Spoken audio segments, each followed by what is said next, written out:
Perfecto, Marcelo. Muchas gracias. Voy a compartir pantalla. Sí, bien.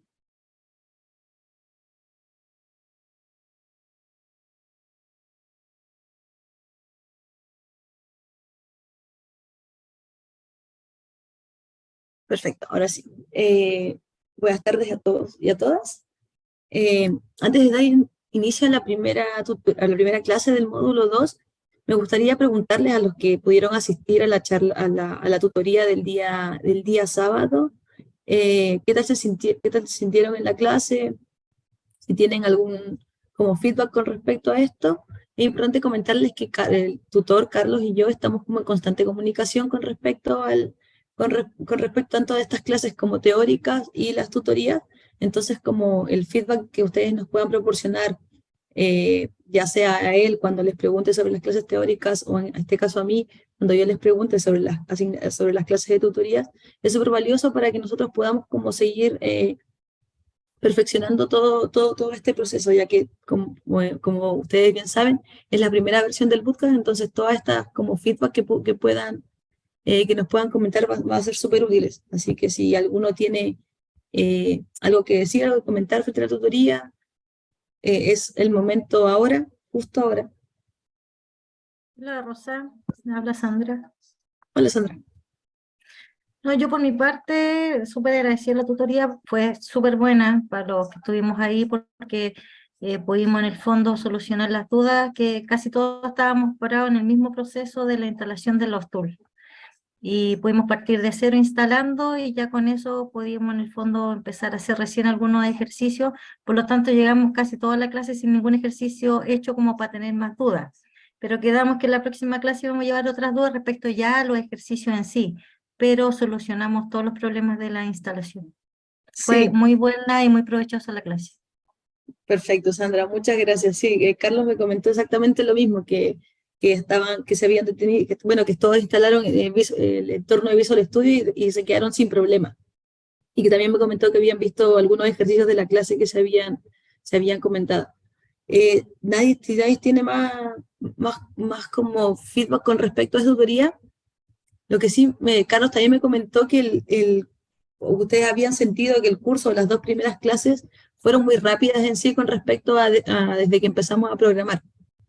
La idea sí del primer módulo, de la primera parte que programamos, era hacerla rápida de cierta forma, puesto que el tema de importar archivos lo vamos a ver, si no en todas las clases, en varias de ellas. Entonces, pasar el tema de importar datos, realmente quería como explicarlo muy rápido, porque lo vamos a ir, por ejemplo, en la clase de hoy vamos a volver a ver cómo importar datos desde una fuente de datos. Entonces, de cierta forma se pasó eso rápido.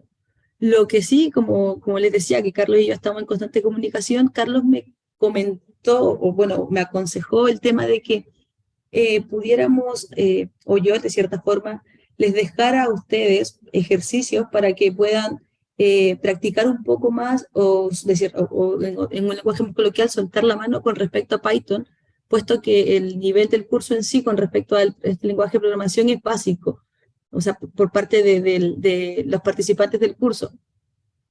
Si bien en un principio no estaba pensado como este tema de dejar ejercicio adicional, puesto que requieren de en sí una carga un poco más compleja para ustedes y el proyecto en sí ocupa bastantes horas, o sea, les va a ocupar bastantes horas fuera del horario dentro de la sala de clases, por así decirlo.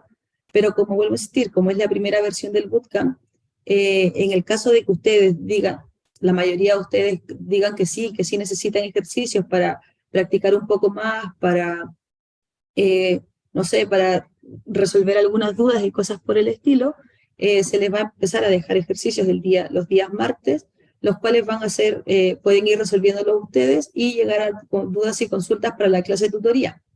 Es importante destacar, eso sí, que eso quiere decir que la clase de tutoría, la cual se enfocaría en una primera instancia solamente al tema del proyecto, se va a enfocar ahora a resolver ejercicios, a resolver dudas de los ejercicios y después a resolver el tema de dudas con respecto al proyecto.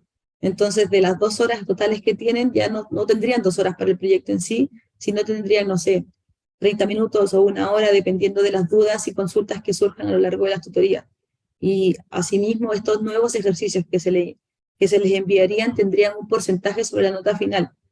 No hemos, o sea, con Carlos solamente dejamos esto como una idea, y no hemos incluido cuánto es el porcentaje, estamos entre el 10 o el 5%, pero queríamos su opinión con respecto a esto, queríamos saber qué opinan ustedes con respecto a si les interesa esto, de que dejemos un ejercicio adicionales, y que ustedes vayan a asumir esta carga horaria que les va a implicar realizar estos ejercicios fuera de clase, obviamente, fuera de las tutorías, solamente tutoría sería consulta. Entonces, vuelvo a insistir, es la primera versión de este bootcamp, y es importante lo que ustedes piensen y lo que ustedes crean que pueda, si es que les puede servir.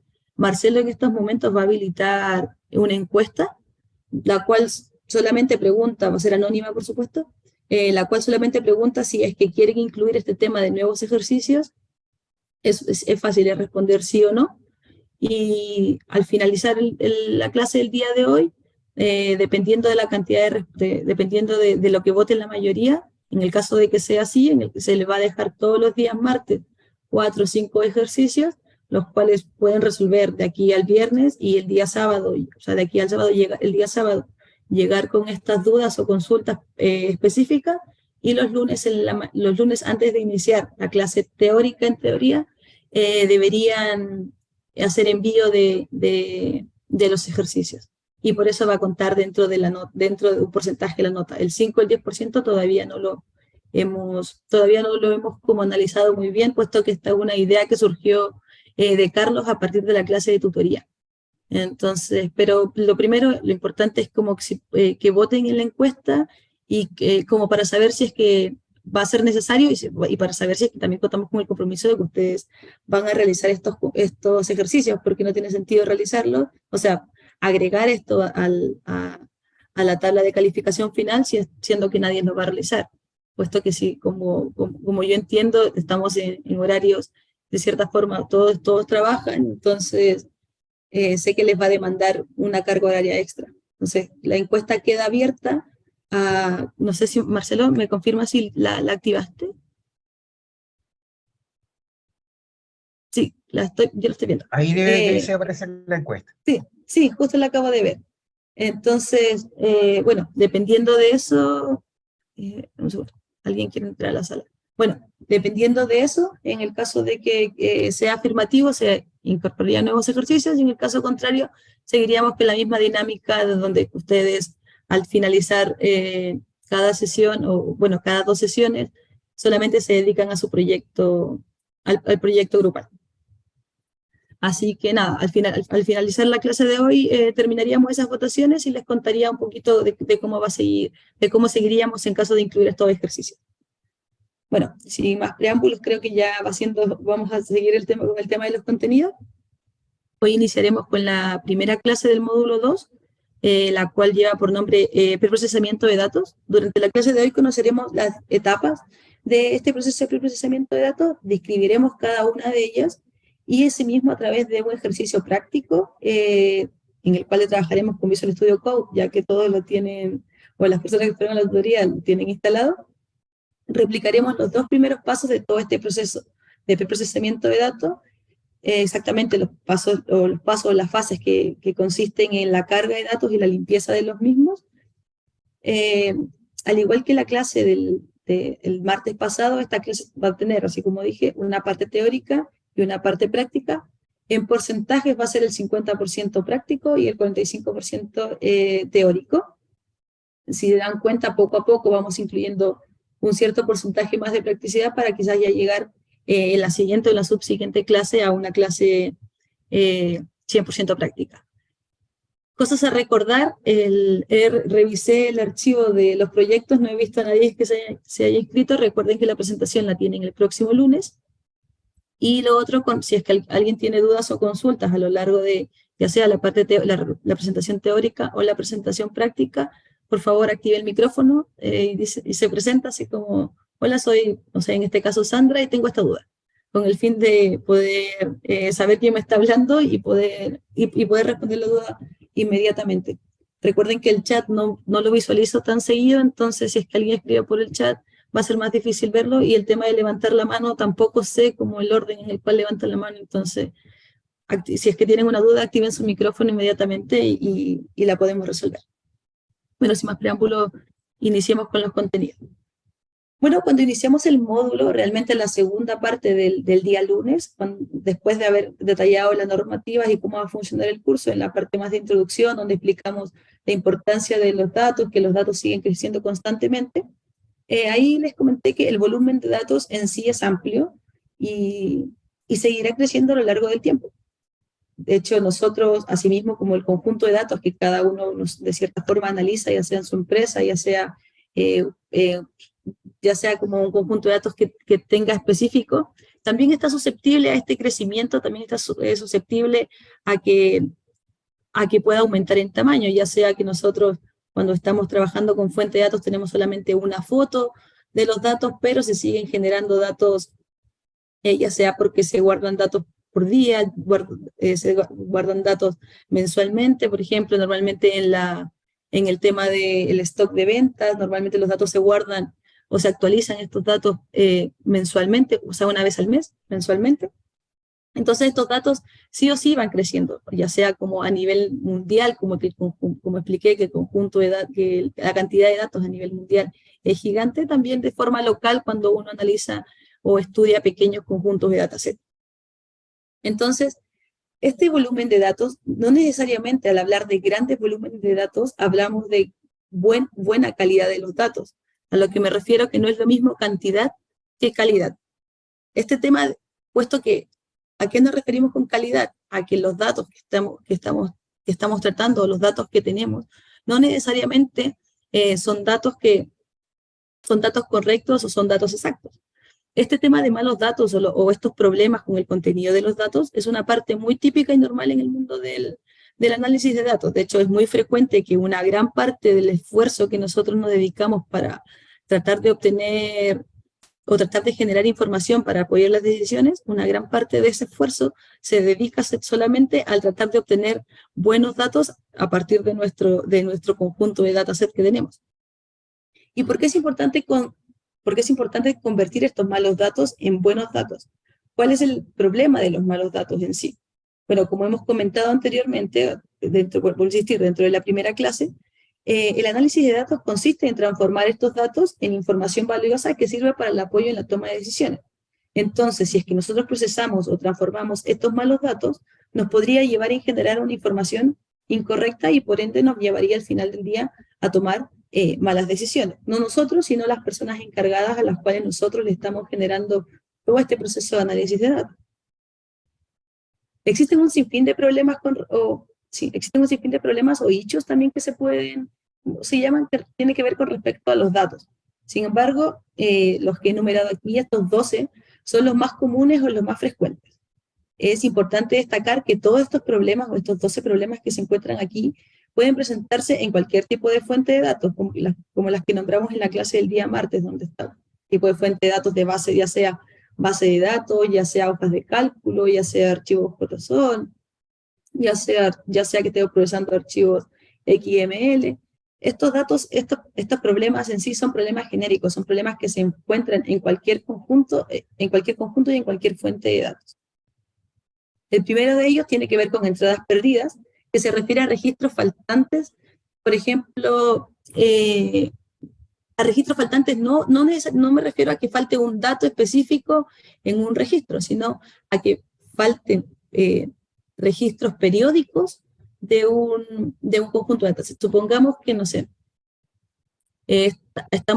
tenemos los datos de ventas de una fábrica de empanadas, de una fábrica de masas, las cuales nos pide proyectar la venta del siguiente año. Entonces nos entregan un conjunto de datasets separadas por la venta de los meses, de todos los meses a excepción del mes de septiembre. Entonces, si es que nosotros tenemos este conjunto de datos y vemos que el mes de septiembre no está, automáticamente no vamos a poder proyectar una venta real del año siguiente, puesto que el mes de septiembre, en teoría, se supone que la venta de masitas de empanada es la que, de cierta forma, es la que la lleva en ese tiempo, debería ser las ventas más grandes. Entonces, al no tener el registro de estos datos de las ventas correspondientes a este mes, automáticamente ya la información que vamos a generar, ya la proyección que estamos generando, no sería correcta, puesto que tenemos datos perdidos, y los datos perdidos son unos datos muy valiosos que reflejan el mes de cierta forma, que se infiere que es un mes con más ventas.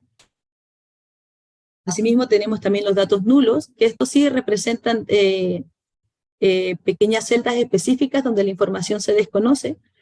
¿Cuál es el problema con estos datos nulos? Normalmente las herramientas que vamos a ocupar, tanto herramientas estadísticas o herramientas de visualización de datos, no se comportan muy bien con respecto a valores nulos. De hecho, algunas no procesan datos nulos o no muestran bien cuando uno se enfrenta con datos nulos.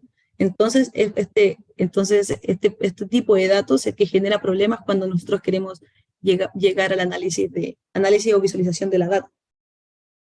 También tenemos el problema de los grandes valores atípicos, o también lo que se conoce como outliers. Rosa, ¿podrías Sí. dar un ejemplo de un valor nulo? Un valor nulo es un valor que no está específicamente. Por ejemplo, tienes un registro de nombres con edades, tienes la primera la primera columna el nombre, la siguiente edad, y en un registro 3 tienes el nombre, pero el dato edad no se conoce para esa persona. Supongamos ahí está Alberto con, no sé, voy a decir números al azar, no tengo idea cuántos años tiene cada persona. Alberto con 30, Manuel con 25, y Sandra, en vez de tener una edad, no tiene un valor, tiene un valor vacío, y después pasamos a la siguiente persona, que es Nicolás con 25. Entonces, ese espacio vacío se conoce como un valor nulo. No me acuerdo quién me preguntó, pero no sé si le quedó claro el ejemplo. Sí, Alberto, por acá, pero ¿cuál es la diferencia de eso con la entrada perdida? Eso es importante. Las entradas perdidas se refiere a datos que no están. Lo que te decía recién, por ejemplo, todo lo que tiene que ver al mes de septiembre se omitió completamente. Si te das cuenta, todos los registros correspondientes a una fecha específica son las que no están. Son como de cierta forma datos perdidos completos, no necesariamente una celda específica dentro de todo nuestro conjunto de datos. No sé si me explico. Gracias. Sí. Vale, genial. Bueno, los valores atípicos me refería a outliers, o datos, por ejemplo, que normalmente son abismales, tanto de forma como hacia arriba o hacia abajo, que no están dentro, no sé, del promedio de nuestra data. Normalmente nuestra data, supongamos que estamos hablando de estudiantes que entran a primer año, normalmente los datos se mueven, no sé, entre 18 y 20 años. Si tenemos una persona que tiene 13 años, nosotros ahí decimos, oye, este valor es raro, no es el valor que debería corresponderse a nuestra muestra. Entonces ahí nosotros tenemos que ver qué vamos a hacer con estos valores atípicos. ¿Es realmente que entró un estudiante de 13 años a la universidad de primer año? ¿O es que alguien tipió mal o alguien ingresó mal la fecha de nacimiento, cosas por el estilo? Entonces, ese es un típico problema con los valores atípicos. También tenemos otro tipo de problemas con respecto a los datos obsoletos. ¿A esto qué nos referimos con los datos obsoletos? No necesariamente nos referimos a datos que vengan del 1990, sino nos referimos con datos que no reflejan la realidad del mundo actual que queremos analizar. Supongamos que queremos hacer una proyección, no sé, estamos en un hospital y queremos hacer la proyección de camas para el próximo año, para el año 2024. Y tenemos el registro histórico de los años 2019, 2020, 2021 y 2022. Y decimos, mira, con estos 4 años nosotros podemos hacer una proyección de cama para el 2024. No obstante, nosotros debemos recordar que durante el año 2019 y 2020 hubo una pandemia, y los datos donde la ocupación de camas a nivel país fue de casi un 100%. Entonces, estudiar esta proyección o tomando los datos del 2019 y del 2020 no reflejaría la realidad del mundo actual, o sea, no reflejaría la realidad de nuestro mundo, de nuestro contexto, puesto que no estamos analizando los datos en una pandemia. Para el 2024, hasta el momento, hasta el día de hoy, no se prevé una pandemia. Entonces, tomar estos datos del 2019 y 2020, al final, son datos obsoletos que no reflejan, por decir, la realidad que se está viviendo contextualmente en ese proceso de análisis de datos, en este caso de proyección de camas clínicas que van a ser ocupadas. También tenemos lo que se denomina entradas falsas, y esto normalmente se suele producir porque los sistemas informáticos, a veces para hacer testeo no sé, del flujo de los datos, se generan como datos de prueba, de cierta forma, así como Es un decir, vamos a crear un cliente y crean un cliente con el root 111, nombre test, datos test, fecha de nacimiento, ponen una fecha cualquiera, no reflejan realidades, la realidad de una persona, sino son datos de prueba. Sin embargo, estos datos de prueba o estas entradas falsas no se borran de la base de datos, no se borran, perdón, de nuestra fuente de datos y quedan ahí como un registro. Al final estos registros, como al no reflejar algo real, no nos entregan información, no nos entregan información fidedigna, no nos entregan datos fidedignos. Por eso hay que tener cuidado a veces, normalmente, al menos me había pasado mucho, tener estos datos de testeo, tenerlos ahí dentro de mi dataset y decir, oye, no, pues, esto no corresponde. Asimismo, tenemos también los delimitadores inconsistentes. Esto normalmente se produce cuando mezclas conjunto de datos y tienes, por ejemplo, cuando mezclas un conjunto de datos de Estados Unidos con un conjunto de datos de Latinoamérica. Normalmente en Estados Unidos los delimitadores suelen ser para los decimales, son los puntos, mientras que en Latinoamérica son las comas. Entonces, cuando haces esta mezcla en una sola columna, te vas a encontrar con que no puedes procesar el dato porque tienes que decidir o es una coma o es un punto. El delimitador en sí es inconsistente y no te permite este tratamiento de datos, en este caso de un valor numérico. Asimismo, también tenemos con respecto a los caracteres o strings, tenemos aquellos espacios... Una consulta, Sandra, hola Sandra. sí, cuéntame. Sí. Los delimitadores inconsistentes que estábamos viendo que Ujú. tenía que ver con, en el fondo, los caracteres que nos identifican si son decimales o son enteros. Fue un Pero podría ejemplo, ser claro. también, por ejemplo, unidades, que de pronto estás comparando datos que son pares y en otros son cajas. No te entiendo, como parece cajas. No sé Por si me podrías ejemplo, explicar. yo lo llevo a lo que nosotros hacemos en el hospital. Ujú. Nosotros compramos, por ejemplo, por caja los guantes, pero lo entregamos por pares. Entonces, en el fondo habría una diferencia de unidades cuando yo comparo lo que compro versus lo que entrego. Esos son escalas, no son Ese van en delimitadores. escalas. Exacto, esos son datos de diferentes escalas. Sí, no con delimitadores, porque claro, los delimitadores tienen que ver exactamente con aquellas como características que tienen, o sea, como aquellas características que hacen que tus datos se separen. Por ejemplo, a veces separar la fecha, en los campos fecha, a veces la gente usa, para separar mes, día y año, usa un guión. Otras personas lo almacenan con un slash. Esos son delimitadores. Delimitan cómo se organizan estos datos dentro de nuestro Perfecto. En el dataset. fondo lo que están, los datos que están en la misma celda. Exacto. Perfecto, gracias. Dale, perfecto, Sandra. Bueno, después seguían los espacios, aquellos datos con espacios irregulares, que normalmente, por ejemplo, suponiendo que nosotros estamos almacenando un campo de texto, un dato de tipo donde sea nombre completo, y nosotros decimos, ya, mira, ahí va a haber un nombre, espacio, segundo apellido. Pero si alguien ingresa a esto y dice nombre, dos espacios, apellido 1, dos espacios, apellido 2, automáticamente vemos que si es que queremos hacer un tratamiento para este tipo de datos de forma general, no vamos a poder porque al final no sabemos si los datos están guardados por un espacio, por dos espacios, por tres espacios. Entonces ahí ya nos empieza a generar como estos problemas, ya tendríamos este problema de espacios irregulares con respecto a los datos. Después tenemos, ¿Otra consulta? sí, no sé quién me habló, te reconocí la voz. Yo, Yerif, Ah, perfecto. Hola, disculpa. diga. Hola, buenas noches, acá en Chile. Con respecto a los delimitadores inconsistentes, ¿tenemos algún tipo de herramienta para poder homogenizar esta inconsistencia en los datos?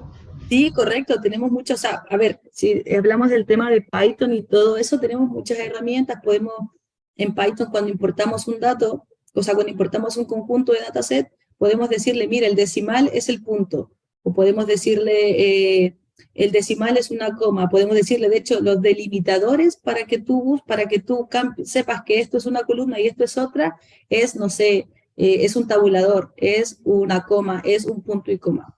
Ah, claro. A mí me pasó algo bastante parecido por los registros de root en unas listas de espera que teníamos que revisar, que eran un servicio, por ejemplo, inscribía los root con guión y otros los inscribían juntos, otros anteponían un cero, y al final encontré así de pura suerte un script en Visual Basic que me ayudaba así como a regularizar todo eso.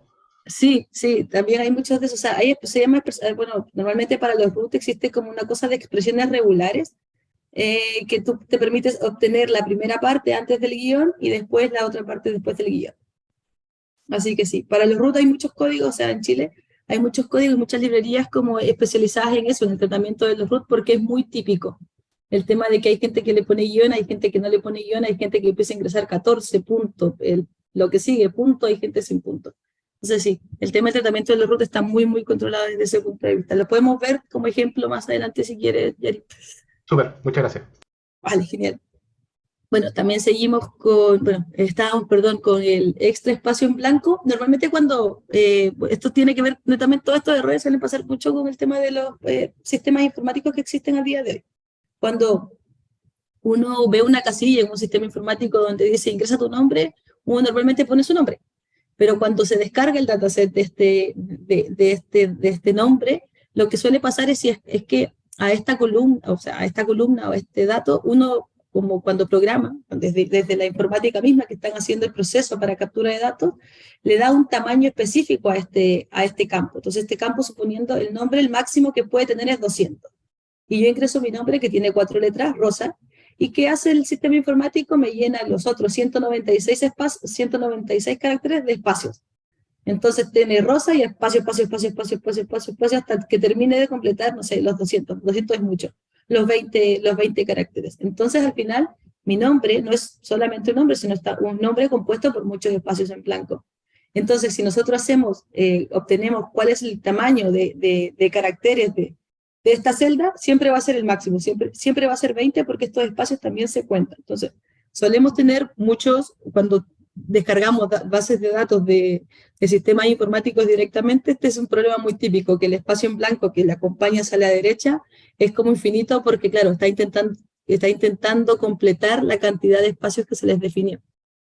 Entonces, eso también suele ser un problema cuando nosotros, no sé, queremos ver, supongamos que estamos analizando comentarios de una encuesta o comentarios de qué te pareció, no sé, la llamada, qué te pareció algo, y si le damos el máximo total, no sé, solamente puede ingresar 100 caracteres y la persona ingresa muy bien, y si le ponemos, o sea, cuando descargamos el dataset hay espacio, espacio, espacio, espacio, y nosotros queremos ver en promedio cuántas palabras escriben las personas, siempre me va a salir el máximo, porque todos van a tener el mismo registro porque se llena de espacios en blanco.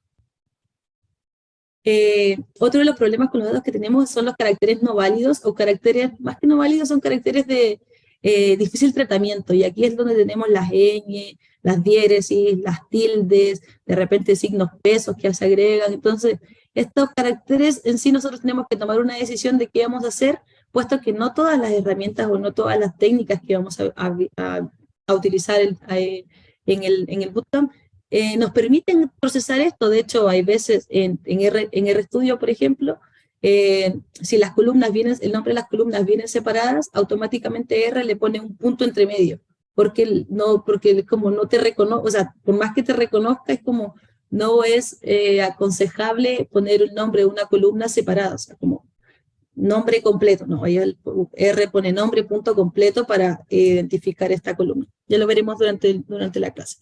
Bueno, también tenemos los data time completos o data time en general. Esto realmente suele ser muy complicado, como le comentaba Sandra hace poco, o no me acuerdo de otra persona, sí creo que fue Sandra. El dato tipo fecha suele guardarse de muchas formas, suele guardarse con slash, suele guardarse con guiones, suele guardarse día, mes, año, día, perdón, mes, día, año, mes, día. Entonces hay muchas formas, hay muchas formas en las cuales se guarda este tipo de datos. Entonces, cuando Incluso uno le ponen hora. Exacto, eso iba a decir. Algunos tienen hora, algunos no tienen, algunos tienen la hora con segundos, algunos tienen solamente hora y minutos.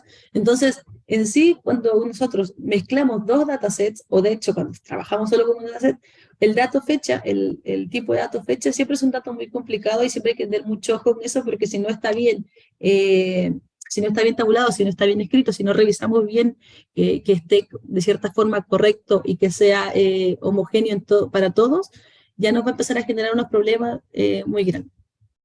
Bueno, también tenemos los datos en diferentes escalas. Ahí puede ser el ejemplo de que nos decía Sandra, o sea, una cosa es hablar de unidades de caja y otra cosa es hablar de pares dentro de las unidades de caja. O sea, son dos escalares diferentes. No puede ser, o sea, para poder nosotros, no podemos al mezclar estos datos tratar, no sé, tratar dos unidades de caja con 10 pares de guantes, mezclarlos como cantidad de guantes entregados. Porque eso sería, automáticamente estaríamos tratando un mal procesamiento de los datos. Asimismo, vuelvo a insistir, cuando mezclamos dos datasets de países diferentes, por ejemplo, Estados Unidos y Latinoamérica, si hablamos de la columna temperatura, en Estados Unidos se usan los grados Fahrenheit y en Latinoamérica se usan los grados Celsius. Entonces, en el caso de que se nos ocurra mezclar estos dos conjuntos de datasets, concatenarlos, tenemos que tener ojo en esta columna especial de temperatura y ver realmente en qué escalares viene cada una.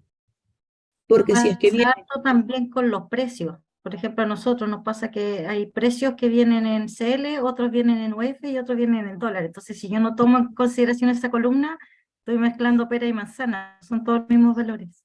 Exacto. Eso, un buen ejemplo, Sandra. Muchas gracias. A eso nos referimos con datos de diferentes escalas. Tenemos que homogenizar esta data, tenemos que... Eso, al final es un problema. La solución es cómo lo homogenizamos, pero esto es un problema. Y finalmente tenemos los valores duplicados, que son los más fáciles de detectar.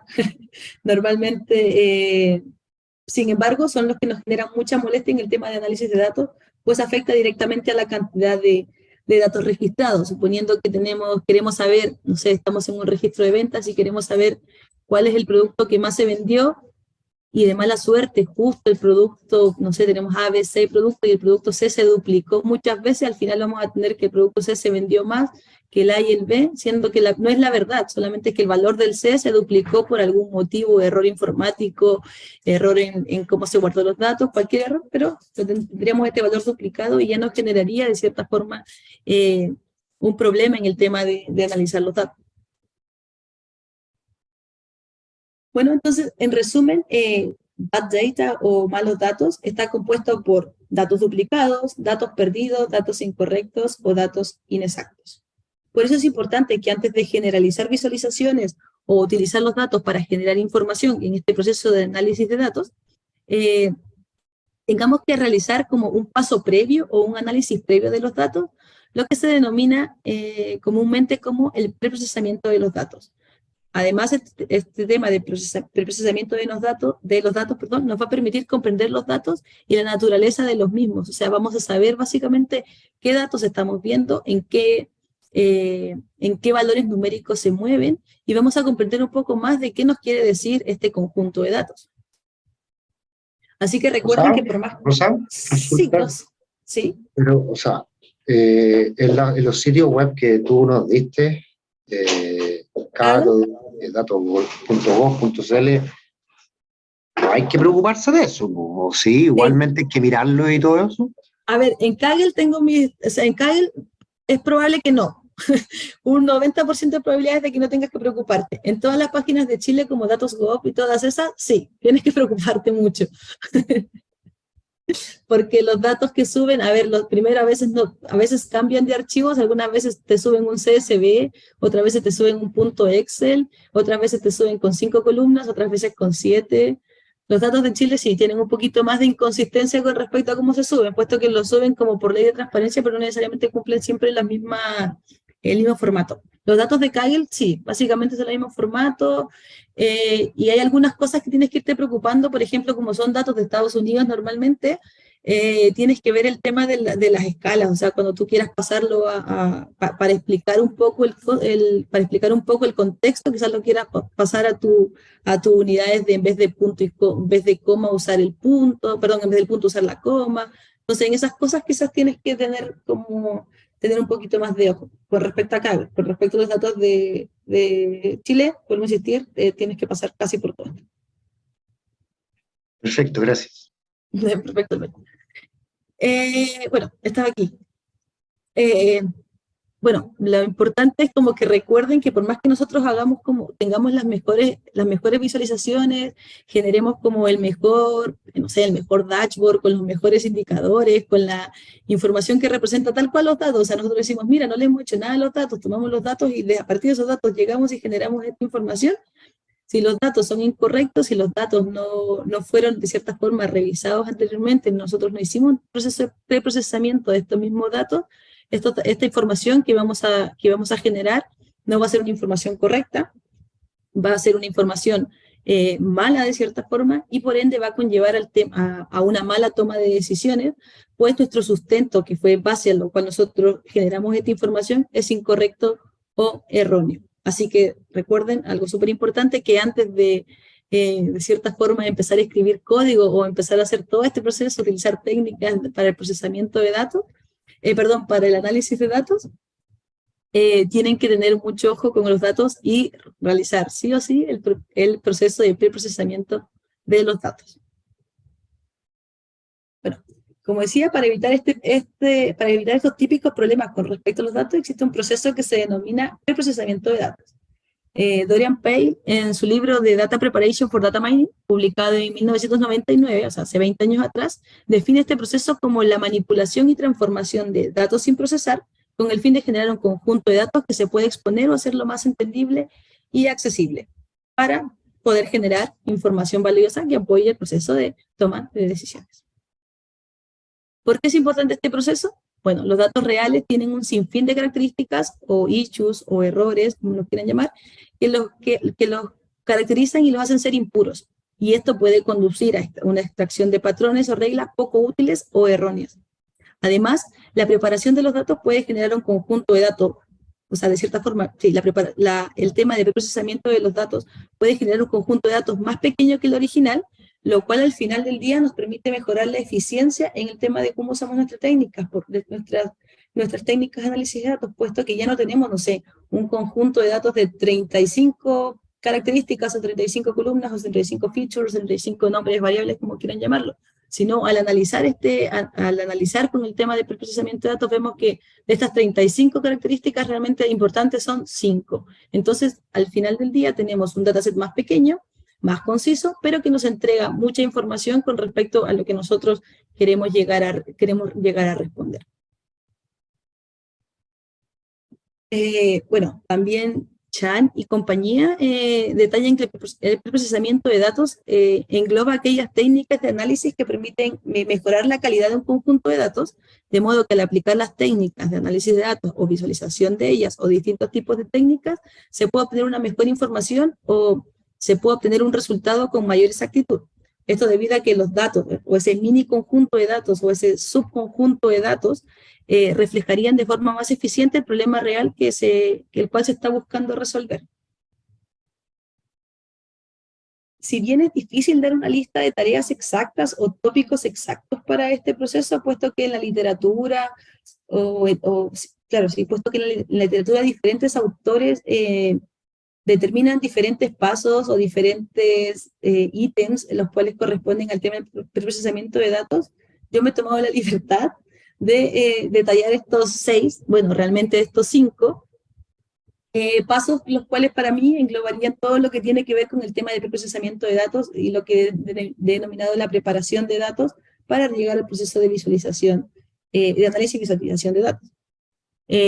Vuelvo a insistir, yo aquí puse 6, pero realmente son estos 5. El sexto lo puse para que no perdamos el foco de que nosotros vamos para esto es nuestro foco, vamos a la visualización de datos, y también para hacer dentro de esta explicación una diferencia entre esta visualización de datos y una pseudo visualización de datos que vamos a hacer en el paso 3. Bueno, este proceso de preprocesamiento de datos lleva, como decía, 5 pasos, un 6 puede ser extra. El primero es recolectar e integrar los datos, el segundo es limpieza o limpiar datos, el tercero es lecturación de datos, donde utilizamos pseudo visualizaciones de datos, el cuarto, la transformación de datos, quinto, reducción de datos, y sexto, visualización de datos.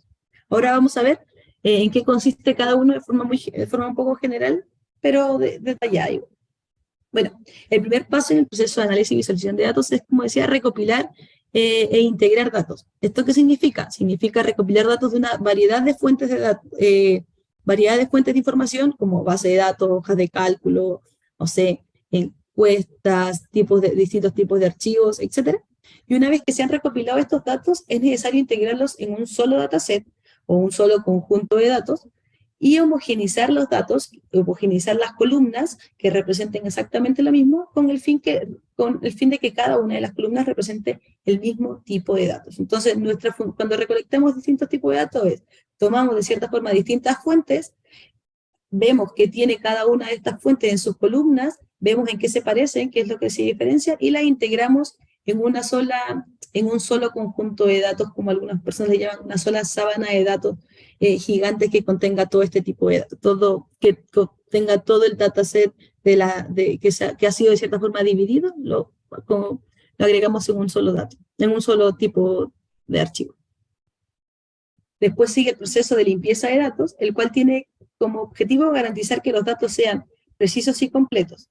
Dentro de las principales tareas de este proceso se encuentra resolver valores de tipeo. Por ejemplo, cuando se registran los datos a mano, a veces se producen errores de tipeo. Normalmente, no sé, si supongamos que estamos llenando una encuesta y te dice ingrese su género, a veces, y es un campo de texto abierto, a veces uno pone hombre, otros pone mujer, otros pone femenino, masculino, otros pone H, otros ponen M. Entonces, estos errores, si bien caben en la categoría de errores de tipeo, vemos que no están homogenizados y por ende vamos a tener muchas categorías frente al final. Lo que quiero decir es hombre y mujer. Bueno, otros también en el caso de que incluyera, pero en los casos de ejemplos que he dicho sería hombre, está representado tanto por decir masculino como por poner una M de masculino.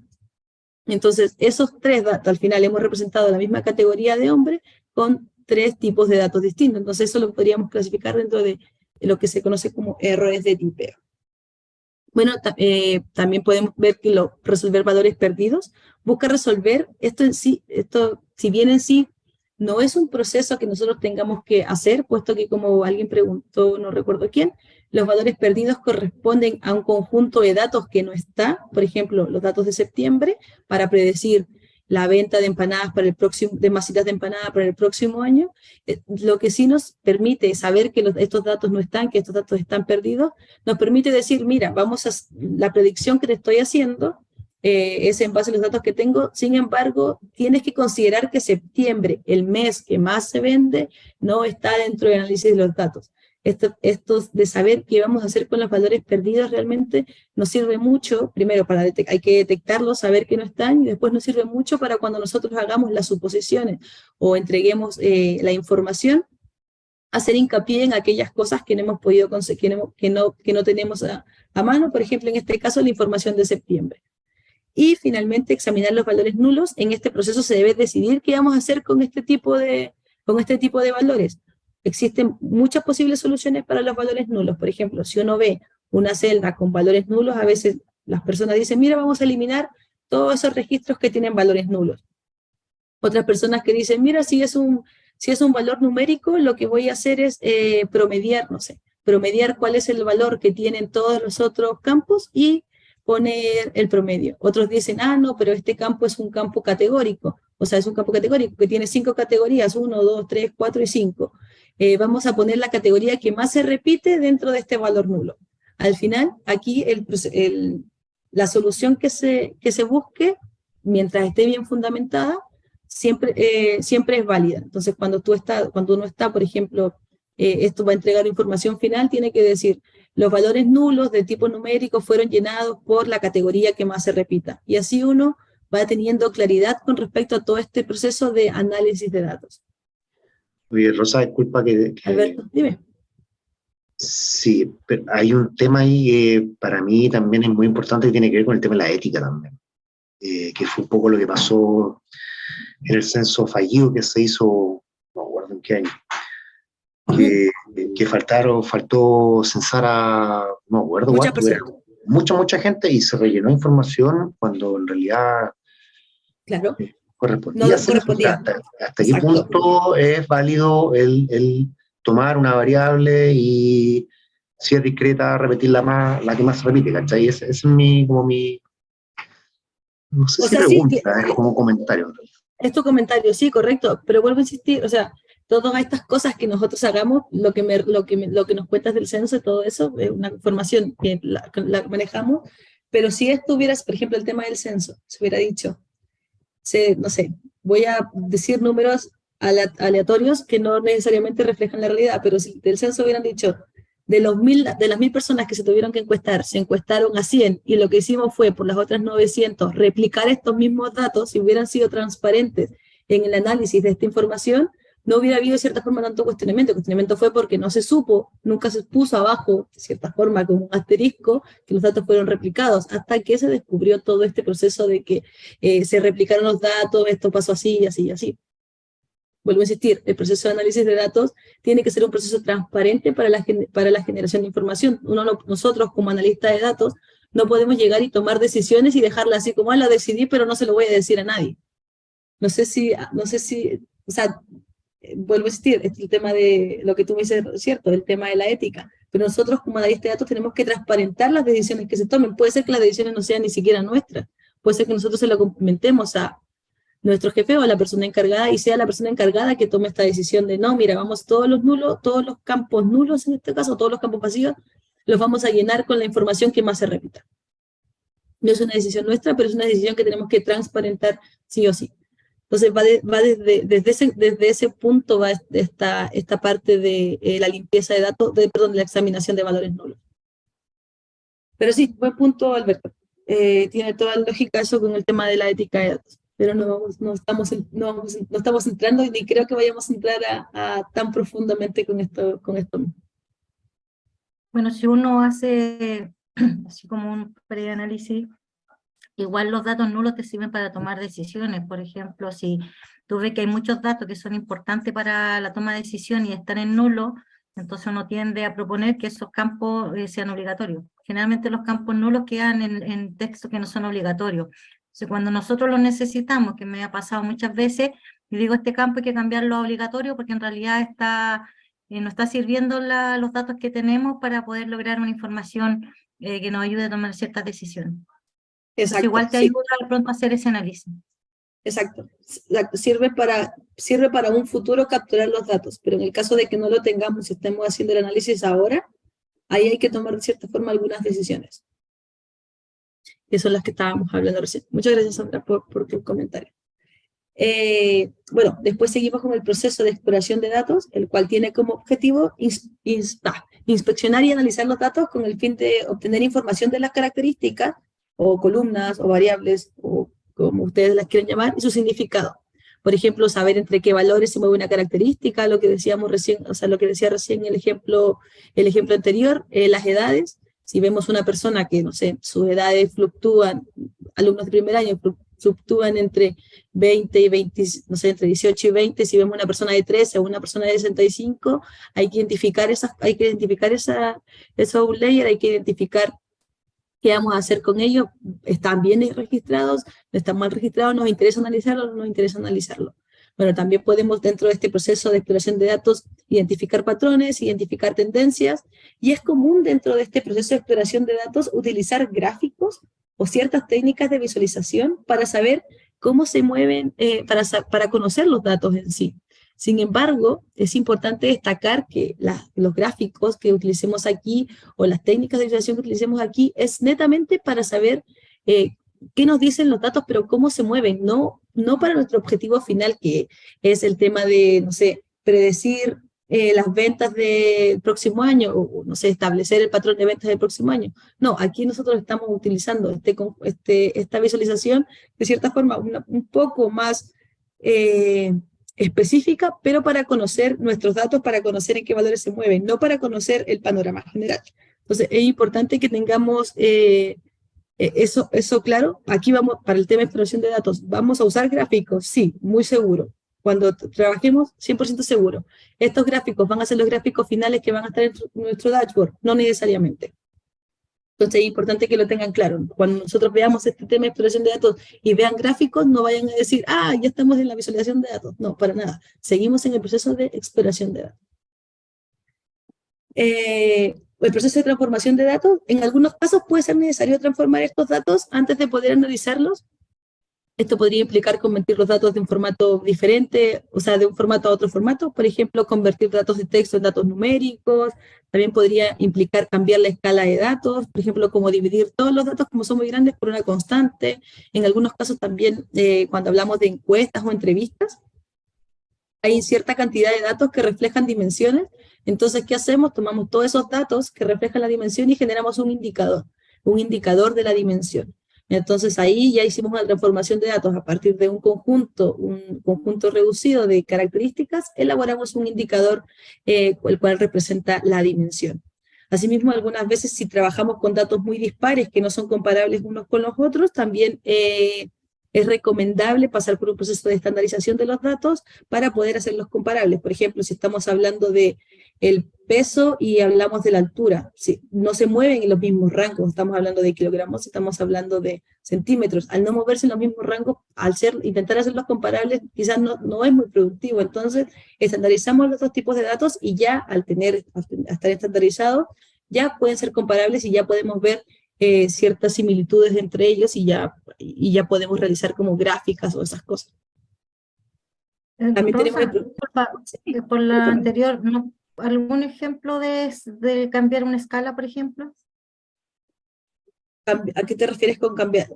Eso, por ejemplo, lo que te decía recién, si tenemos el tema el tema del peso y el tema del peso y tenemos el tema la altura, se me olvidó, el peso y la altura, lo que podríamos hacer es cambiar estos dos tipos de datos a, no sé, una estandarización entre valores entre 0 y 1, entonces automáticamente ya vemos que ya no van a ser los datos, no sé, los centímetros ya no van a ser entre 150 y 200, que son los centímetros que se mueve como una altura normal, y el peso no va a ser entre 50 y 100, sino ambos valores se van a mover entre 0 y 1, y ahí ya pueden ser comparables entre ellos mismos. Y con respecto, eso no sé si te sirve como ejemplo, Sandra. Más o menos. ¿Caería ahí lo que hablábamos recién de los pares y las cajas? Sí, puede caber ahí si es que tú tienes, por ejemplo, depende cómo lo quieras mostrar, puedes tener columnas como pares y puedes tener otras columnas unidades, o puedes dividir, por ejemplo, el tema de tu unidad de cajas por la cantidad no sé, la cantidad que viene en el tema de guantes, y ahí tenemos las mismas unidades para toda la columna. Ok, y ahí entonces estaríamos poniendo la misma escala de datos en todo. Exacto, pero ahí lo que harías es una transformación de que cambias de unidades de cajas a pares de guantes. Por ejemplo, una unidad de caja trae 10 pares de guantes, entonces dividimos eso y ahí tenemos al final lo multiplicamos y al final tenemos cuántas cajas de una caja, cuántos guantes tiene. Y a partir de ahí ¿Lo ya mismo podemos podría pasar con la moneda? con la moneda, exacto, establecemos con cuál nos queremos quedar. Si nos queremos quedar con UFs, entonces multiplicamos todos los pesos por la UF y automáticamente ya nos quedamos con toda una columna solamente de UFs. Ok, muchas gracias. Perfecto. Y bueno, seguimos el tema de reducir la complejidad. Esto normalmente se hace mediante la selección de registros o características que permiten explicar de forma adecuada el problema. Las vías mayormente conocidas para reducir la complejidad de nuestro dataset o reducir nuestro dataset son la selección de características o la selección de instancias. La selección de características consiste en elegir o seleccionar aquellas columnas que representan mejor nuestra data, mientras que la selección de instancias consiste en eliminar registros en formas de filas que no aporten información relevante. Por ejemplo, en este ejemplo podemos ver que estas son todas las características de nuestro dataset y a través de un proceso de selección de características vemos que estas características que están marcadas con X no son relevantes y nos quedamos con un mini conjunto de datos. Entonces este proceso de reducción de características nos permite de cierta forma refinar nuestro dataset con el fin de tener un dataset más pequeño y un dataset un poco más, el cual vamos a saber que de cierta forma es más eficiente.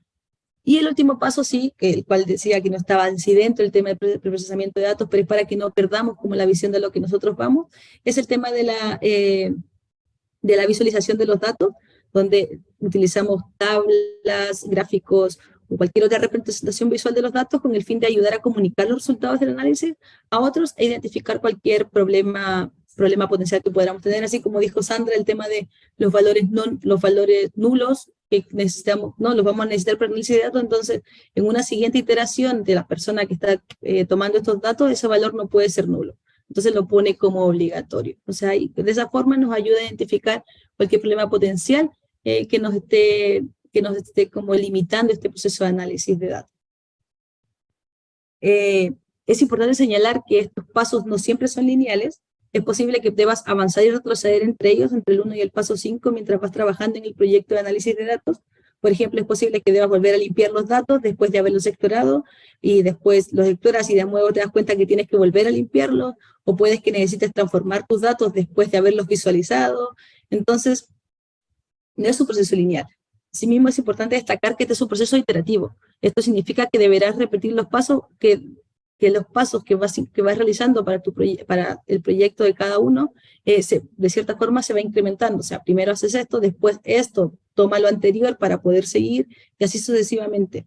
Así, todo este proceso en el final del día, ya que, o sea, no solo te permite mejorar tus datos, sino también te permite comprender mejor los datos y ayudar así a la comunicación de resultados sea más eficaz, porque al ya comprender qué quiere decir cada dato o en qué valores se mueve, cuando nosotros pongamos nuestro dashboard final o nuestro reporte final, podemos de cierta forma fundamentar en qué valores se mueve, o podemos fundamentar realmente el conocimiento de cada columna y de cada dato que estamos entregando.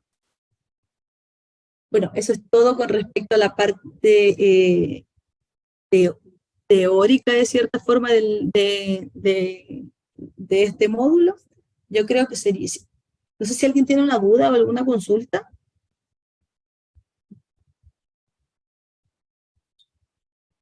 Bueno, si no hay dudas, si no hay consultas, nos quedamos aquí. Nos vamos a un break de 10 minutos, no, de 15 minutos, y volvemos con la parte práctica. Recuerdo, por la parte práctica, vamos a usar Visual Studio Code y vamos a trabajar con un conjunto de dataset nuevo, así que el cual les voy a compartir cuando empecemos la clase. Así que voy a dejar de compartir pantalla. Así que eso, nos vemos en 15 minutos si no hay consultas. Ok. Voy a compartir. Si alguien no ha respondido a la encuesta, por favor, responderla. Recuerden que antes de finalizar la clase de hoy, revisaremos los resultados y detallaremos un poco lo que sigue. Un segundo, voy a compartir pantalla. Presente. Hola, hola. Rosa, Hola, ¿sí? ¿puedo hacer una consulta antes que empecemos? Sí, por supuesto. Con respecto a la presentación del proyecto, tú al principio mostraste como un calendario. Sí. ¿Ese está dentro de la plataforma del campo virtual? Sí, la presentación está dentro de la plataforma, es la que dice 0 puntos normativas. Creo que la slide, no recuerdo el número del slide que es, pero está dentro de si ves la presentación que dice normativas. Ya, ok.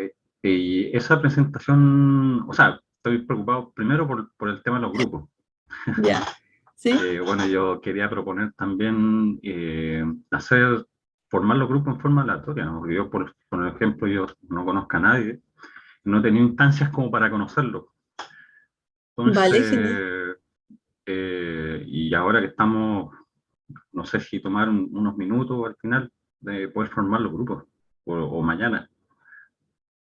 A ver, no sé si alguien ¿alguien tiene grupos? ¿Alguno? Yo por lo menos ¿Alguna? no, yo por lo menos estoy Ya, disponible. tú no tienes grupos. O sea, yo te puedo decir que yo creo que la gran mayoría tiene grupos, porque yo estuve buscando también grupos ayer y me encontré que habían varias personas que ya tienen grupos. Entonces quizás, José, habría que ver quiénes son los que no tienen grupo. Pero si ustedes no tienen grupo, sería un perfecto momento para que se unan. Sí, yo ya tengo. Ayer Vale. Bueno, entonces, claro, a ver, si me dicen que ya hay grupos, podrían anotarse las personas que no tienen grupos, En vez de las que tienen grupos, podrían anotar las que no tienen grupos. A ver, demos 5 minutos para que puedan, si me dicen que ya hay muchos que tienen grupos, escriban en el chat, voy a mirar el chat, quienes no tienen grupo. Creo que ahí va José. José, ¿tú tienes grupo? Aquí estoy escribiendo. A ver. Vale. Entonces, claro, escriban los que no tienen grupos, porque si ya tenemos gente con grupos, unamos a la gente que no tiene grupos. Mientras yo voy aquí compartiendo pantalla.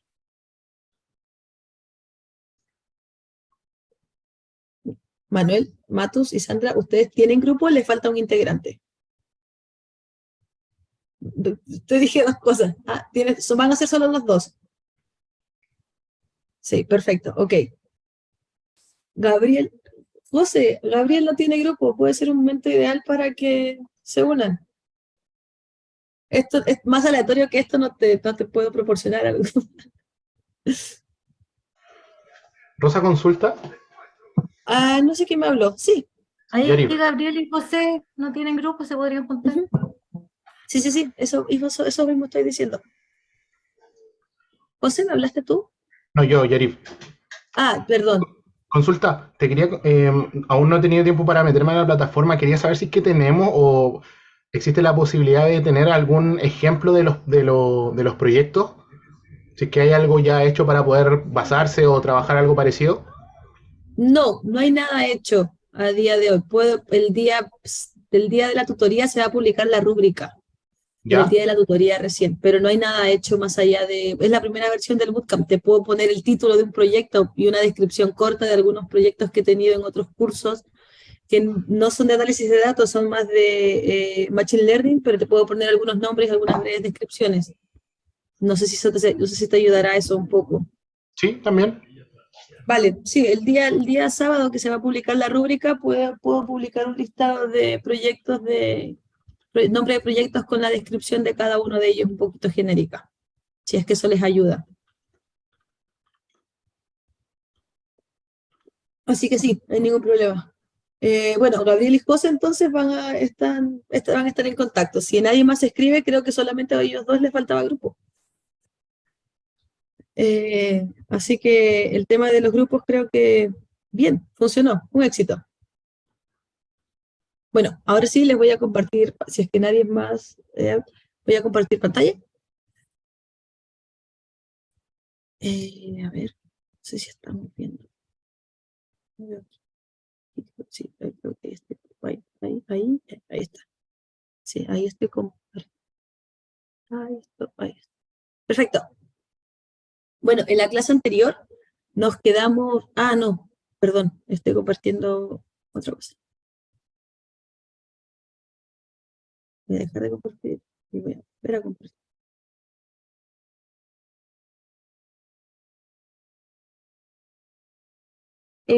Bueno, ya finalizamos de cierta forma la parte teórica de lo que correspondería al tema de procesamiento de datos. Vimos de cierta forma las fases, etapas, pasos que engloban este proyecto, este proceso. Entonces, para llevar esto a un caso ejemplo, un caso práctico, he puesto este ejemplo, donde el gerente de marketing de una empresa que vende zapatos desea comprender cómo sus clientes utilizan el sitio web. Para ello decide recopilar datos sobre lo siguiente: el número de visitantes a su página web, las páginas que los visitantes están viendo, los productos que los visitantes están comprando, y esa información de momento. Se recopilan estos datos desde enero a la fecha en distintos archivos, los cuales van a estar organizados por mes. Entonces, este es el caso ejemplo en el cual vamos a trabajar. Vamos a utilizar, ya que como en la clase de tutoría pudieron ver el tema de la configuración de Visual Studio Code, entonces vamos a utilizar nuestra herramienta. Ahí, estoy compartiendo y descompartiendo porque comparto ciertas partes de la... Ahí sí. Estos son las 5 fuentes de datos que vamos a utilizar para nuestro procesamiento. Aquí podemos ver que están los datos de enero, febrero, marzo, abril y mayo. Como dijimos la vez pasada, es importante que nosotros tengamos toda nuestra data organizada a través de nuestra estructura de carpetas. Entonces lo que vamos a hacer es tomar estos mismos datos y vamos a copiarlo hacia nuestra carpeta donde vamos a trabajar con nuestros datos. Así que la voy a copiar y ahora voy a empezar a convertir Visual Studio Code. Recuerden que si alguno tiene problemas con la instalación de Visual Studio Code todavía, que no pudo ir a la clase, Carlos dejó su mail en la presentación con respecto a las tutorías, así que pueden contactarlo sin ningún problema. Lo mismo que yo les dije la vez pasada, él tampoco está en Chile, así que tiene 5 horas de diferencia, pero no creo que sea problema para que responda a sus correos, pero sí tengan en cuenta eso. Hay una diferencia de 5 horas entre su horario y el de él, así que para que lo tengan presente. Bueno, entonces como les decía, tenemos 5 datasets distintos, los cuales por orden de la vez pasada, vamos a crear aquí una subcarpeta. Dentro de data, vamos aquí a la parte, podemos ir a esa pestañita donde está la carpetita, o podemos crear una nueva carpeta a través de clic derecho, New Folder, o nueva carpeta si es que lo tienen en español. Como son datos correspondientes, voy a escribir, como son datos correspondientes al sitio web, voy a poner website. Y dentro de esta carpeta de website es donde voy a copiar de cierta forma nuestros datos que hemos hasta ahora, los cuales nos entregan esta persona que está interesada en que nosotros hagamos este proceso de análisis de datos. Entonces aquí podemos ver que tenemos dentro del website, tenemos los datos de abril, de febrero, de enero, de marzo y de mayo. ¿Eso fue Entonces, un copiar normal? Sí, eso fue un copiar y pegar normal. Copié los datos y los pegué en la carpeta de donde está mi archivo. Con un botón derecho pegar.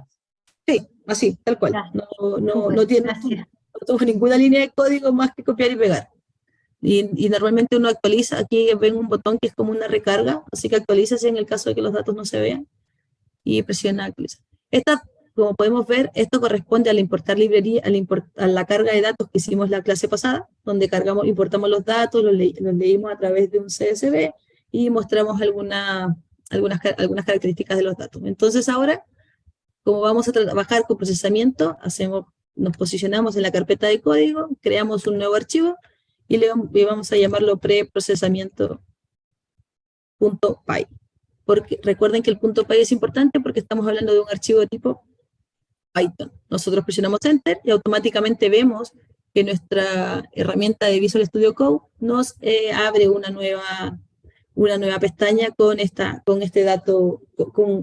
archivo de datos, con este archivo ya abierto. Entonces, como sabemos que vamos a importar distintos tipos de datos, distintos tipos de CSV, lo que vamos a hacer es importar nuestra librería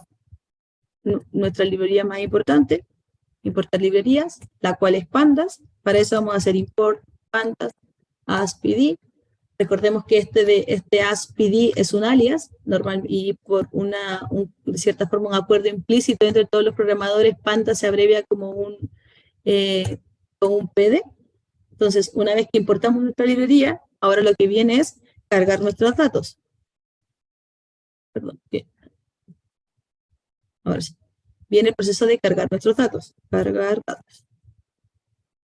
Aquí podemos ver que tenemos 5 distintos tipos o sea, 5 diferentes fuentes de datos. Entonces tenemos que hacer este proceso de cierta forma por 5. No es un proceso que se haga solamente por uno, porque lo que tenemos que hacer dentro de lo que vimos en el primer paso de cargar datos desde múltiples fuentes de datos, después de cargarlos, era consolidarlos a través de una gran sabana de datos o un solo conjunto de datasets.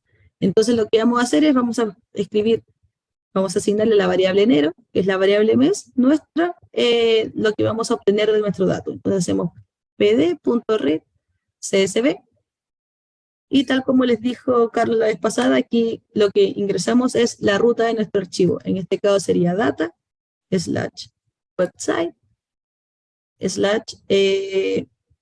enero es jan, sí, .data.csv.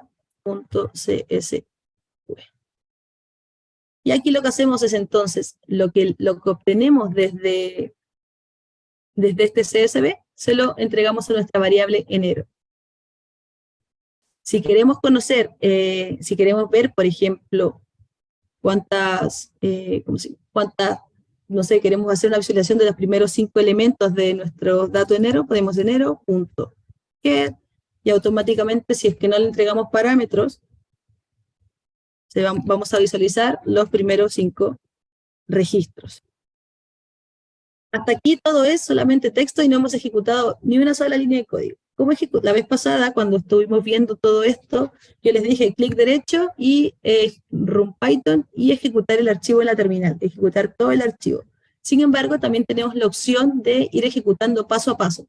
Por ejemplo, si nosotros seleccionamos esta línea y presionamos Shift Enter, esto está cargando, un segundo, y automáticamente aquí se nos genera en la terminal, si es que pueden visualizar, se generan como 3 signos de menor, o signos de mayor, y se ve el código que se ha ejecutado. Entonces aquí ya ejecutamos este código de importar pandas. Ahora lo que queremos es cargar nuestros datasets. Entonces a enero, vamos a Shift Enter. Si es que esto tiene algún error, automáticamente va a pasar esto. Nos va a decir, mira, tienes un error, estás cargando, no sé, por ejemplo, estás cargando algo que no te corresponde, no puedo cargar este tipo de datos. Entonces, como pasa esto, nosotros vemos y decimos, a ver, ¿qué está pasando? Quizás lo que está pasando es que, en este caso, estamos dentro de código, estamos dentro de Python, y esto nos está contando aquí que estamos intentando importar un archivo que no corresponde. Entonces, lo que hacemos nosotros es volver a cargar, volver a guardar esto, vamos a volver a ejecutarlo para ver si es que ahora sí podemos ingresar a nuestro archivo de data. Ahí está. Volvemos a ejecutar esta línea de código. Si es que nos vuelve a salir otro error, es por una versión y voy a tener que reiniciar el Data Studio. Sí, es por un tema de versión mío. Dame un segundo, voy a reiniciar Data Studio y voy a volver a traer este archivo. Segundo. Voy a cerrar. Se dejó de compartir pantalla automáticamente. Un segundo, estoy reiniciando el navegador.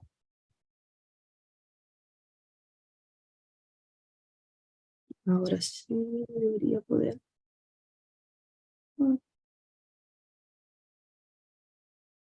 Perdón, que se demora mucho en cargar Visual Studio Code. File, Open Folder, esto es.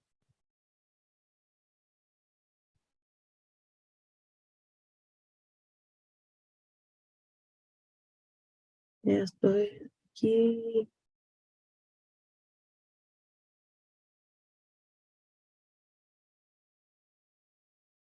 Y ahora creo que sí puedo compartir pantalla. Sí. No, no puedo.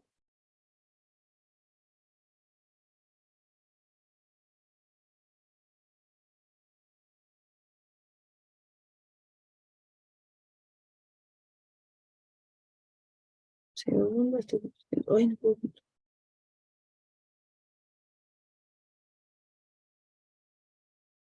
A ver, ahora sí. Compartir pantalla. Esto es compartir. Y creo que estoy compartiendo ahora sí. Y tengo que ver si es que puedo dar la librería y ver si es que podemos ejecutar el código. Ahora sí, ya no tengo ningún problema. Si vieron anteriormente, el error a veces se produce porque como tengo mucho tiempo abierto Python, se queda pegado con otro proceso y uno simplemente cierra y vuelve a abrir el visualizador y automáticamente Python, o sea, el Visual Studio Code puede cargar todas las dependencias que corresponden.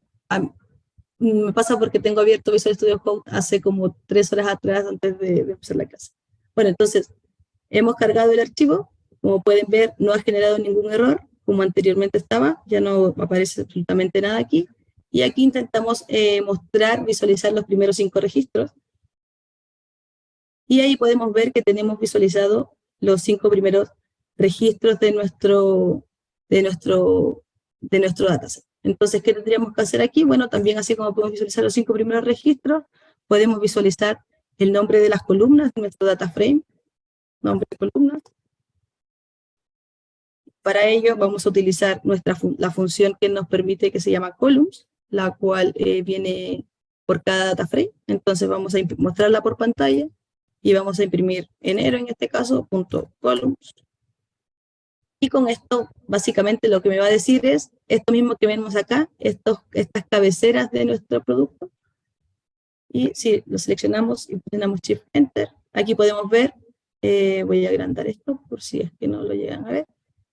Pero aquí abajo en la terminal podemos ver que nos dice, mira, aquí tenemos visitor ID, fecha de visita, página visitada y producto comprado. Entonces, como ya sabemos básicamente de qué está compuesto nuestro primer dataset, decimos, bueno, ahora vamos a cargar el del mes de febrero. Y hacemos exactamente lo mismo, voy a copiar el código sobre los procesos. Y en vez de aquí de Jan, aquí es Feb.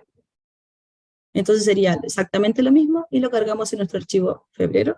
Entonces, Shift Enter, y ahí ejecutamos automáticamente esta línea de código.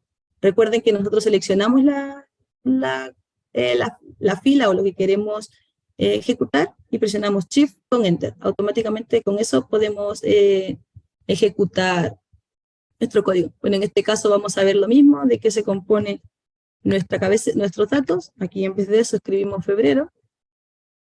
Y vamos a también mostrar por pantalla las columnas. Pues aquí ponemos febrero. Esto seleccionamos. Y aquí podemos ver que tenemos las columnas Visitor ID, Timestamp, Page View y Producto Purchase. Si nos damos cuenta, ya bueno, y aquí abajo exactamente tenemos las columnas también. Si nos damos cuenta, los nombres de las columnas no son iguales. Aquí tenemos los nombres en español y aquí tenemos los nombres en inglés. Entonces, yo normalmente, o sea, dentro de los ejemplos que les di cuando estábamos hablando de datos, normalmente cuando mezclamos 2 fuentes de datos en distintos idiomas, ya tenemos de ciertos problemas. Entonces, aquí en este caso, justo estamos viendo que tenemos una fuente de datos que es en español y la otra en inglés. Pero bueno, tenemos 5 fuentes de datos, así que mejor revisemos las 5 y veamos qué está pasando dentro de ellas. Entonces, aquí podemos poner marzo. Aquí es March, ¿sí? Y aquí cargamos también exactamente, vamos a hacer lo mismo para todo. Ya no vamos a ver ya no vamos a ver los 5 primeros datos, sino nos vamos a enfocar solamente en el nombre de las columnas, puesto que nos hemos dado cuenta de que el nombre de las columnas es el que tiene, es el que se ve de cierta forma que está cambiado. Ejecutamos esto y aquí podemos ver que, claro, no, marzo está en español. Entonces vamos a poner aquí un comentario para guiarnos y vamos a poner que esto está en español. Esta está en inglés. Todos estos comentarios solamente sirven para saber ir reconociendo nosotros qué estamos haciendo, y esta estaba en español. Ay, perdón, español. Estos comentarios, al estar con Rosa, sí. Rosa, disculpa, pero eso que está haciendo debería haberse hecho antes, ¿o no? En el sentido de justamente explorar los datos y transformarlos, o este es el momento donde se hace. La primera parte es la carga de datos. Entonces nosotros aquí estamos solamente cargando los datos. Recuerda que dentro del proceso de carga de datos es mezclar datos de múltiples fuentes de datos, generar un único conjunto de datasets, y dentro de ese conjunto de datasets homogenizar los campos. Entonces, desde este momento, es este primer proceso, es donde se hace esta parte de homogenizar los datos, porque en sí aquí lo único que estamos viendo es que tenemos las cabeceras diferentes. No hemos entrado a analizar qué es el dato que hay aquí en fecha de visita, cuál es el dato que hay aquí dentro de esta columna, nada. Estamos de cierta forma solamente dándole la estructura a nuestros datos. Entonces, es en este momento el primer paso, de hecho, de nuestro preprocesamiento de datos, donde se hace este proceso de ver que estamos, porque al fin y al cabo tenemos múltiples datos y los queremos unificar, porque ese es el primer proceso. tener múltiples datos y unificarlos en un solo conjunto de dataset. Rosa, una consulta. Sí, Tú puedes documentar, o sea, los pasos de lo que estamos haciendo. O sea, está documentando ahí cada función, pero por ejemplo, todo ese conjunto de instrucciones sería... sí, sí. Sí, de hecho, los documentos que yo les comparto tienen la documentación oficial porque por eso no se publican inmediatamente, sino es que las documento después para que ustedes cuando las vean revisar, vayan viendo paso a paso qué se hizo dentro de esto. Por ejemplo, esta, no sé, en el código que reciban va a decir carga de datos del mes de marzo. Ah, ok. Sí, no te preocupes. Por eso no se sube la información inmediatamente, sino se sube, la sube el día de Marcelo la sube el día de mañana, porque el día de mañana le entrego este mismo código, pero con comentarios. Muchas gracias. Así que sí, no te preocupes, Marcelo. Bueno, aquí entonces estamos viendo el tema de las columnas, cuáles son los nombres, vemos que esto está en español. Alberto, no sé si te respondí la pregunta, creo que fue Alberto que preguntó anteriormente. No sé quién fue. Bueno, Sí, sigamos. sí, me respondiste la pregunta, sí, gracias. Perfecto, gracias. Bueno, estamos en marzo, después importamos los datos de abril, aquí se llama April, revisamos exactamente lo mismo, columnas, vamos a borrar este comentario porque no sabemos en qué está. Shift Enter. Podemos ver que también está en inglés, entonces vamos a comentar aquí, vamos a poner esto está en inglés. Y nos queda abril, marzo, nos queda mayo. Entonces también cargamos los datos de mayo. Aquí ponemos mayo. Aquí vamos a mostrar los datos de mayo. Y vamos a borrar esto porque no sabemos en qué idioma está, entonces lo seleccionamos, Shift Enter. Si es que no me equivoqué de nombre de meses, está bien. Y aquí nos dice que esto está en español. Entonces aquí ponemos un comentario y esto está en español. Si nosotros en este momento llegamos y decimos, mira, nosotros queremos unir estos 5 datasets, estos que tenemos de enero, febrero, marzo, abril y mayo, en un solo dataset, y no me importa absolutamente nada que los nombres sean distintos, porque no sé, no revisé que las columnas sean distintas, uno lo puede hacer, uno puede concatenar estos datos, pero la sábana o el conjunto de datasets que te va a crear no es un conjunto de datasets de cierta forma idóneo, o no es un conjunto de datasets que represente realmente los datos que tienen que estar, porque por ejemplo, si nosotros ahora hacemos una concatenación de los datos de abril, los datos de mayo, los datos de enero, lo que va a pasar es que como este dato, como esta columna y esta columna no son iguales porque no tienen el mismo nombre, lo que va a hacer es crear una nueva columna que tenga ese tipo de datos, que tenga ese nombre que se llame timestamp. Entonces, y esa columna de datos para este mes de enero los va a llenar con vacío. Mira, podemos visualizar aquí, vamos a poner concatenar archivos para generar un único dataset. Y vamos a asignarle la variable test, le vamos a decir, mira, para concatenar archivos vamos a usar la función concat de pandas. Entonces a test lo que vamos a hacer es vamos a usar pandas, le vamos a decir, tráeme tu función concat de concatenar, abrimos los corchetes y le decimos, ¿qué vas a concatenar? Aquí le pasamos todos los data frames que queremos concatenar. Queremos concatenar enero, febrero, marzo. Automáticamente ven que me va ayudando de cierta forma como con las variables.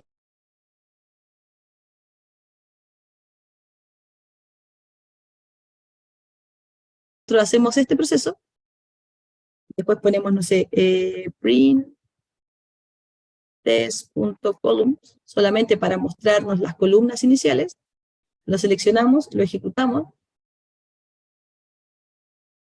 podemos ver, a ver, no sé si se pueden ver, yo creo que sí, podemos ver que lo que ha hecho fue la columna Visitor ID no la duplica porque la repite, porque tanto en inglés y en español se llama Visitor ID, sin embargo, fecha de visita, aquí abajo podemos ver que dice timestamp, producto comprado, aquí dice product purchase, y también page view, página visitada, me creo otra columna que se llama page view. Entonces, si nosotros hacemos mostramos estos datos, no sé, vamos a mostrarlos, no vamos a hacerlo como un print, vamos a hacerlo un test.get de las 10 primeras columnas, perdón, de las 10 primeras filas, lo mostramos. Podemos ver automáticamente que pasó lo que decía, para el mes de enero, que es el mes que está en español, por ende no tiene estas columnas, timestamp, ni page view, ni product purchase, automáticamente llena todos estos datos con datos de cierta forma none, que no están, datos que no existen, porque no sabe qué poner aquí, porque para él, para esta columna, para este conjunto de dataset, no existen todos estos datos que están acá. Entonces nosotros de cierta forma, ¿qué hicimos aquí? Nos equivocamos. No debimos haber hecho esto, debimos haber homogeneizado nuestra data para recién después poder unirla toda ahí. Entonces, ¿cómo homogeneizamos nuestra data? ¿Qué es lo que tenemos que hacer? Bueno, es fácil. Lo que tenemos que hacer aquí, de cierta forma, así como uno lo piensa solamente, dice, lo que hay que hacer es cambiar los nombres. O sea, las páginas que están, las columnas que están en inglés, hay que cambiarlas al español. Entonces, eso sería para febrero. ¿Y cómo se hace eso? Para eso usamos la función columns, que tienen todos los data frames.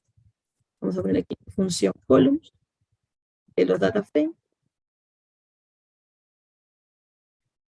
Y lo que vamos a hacer aquí es a febrero, porque febrero está en inglés, punto column, le vamos a asignar qué cosa.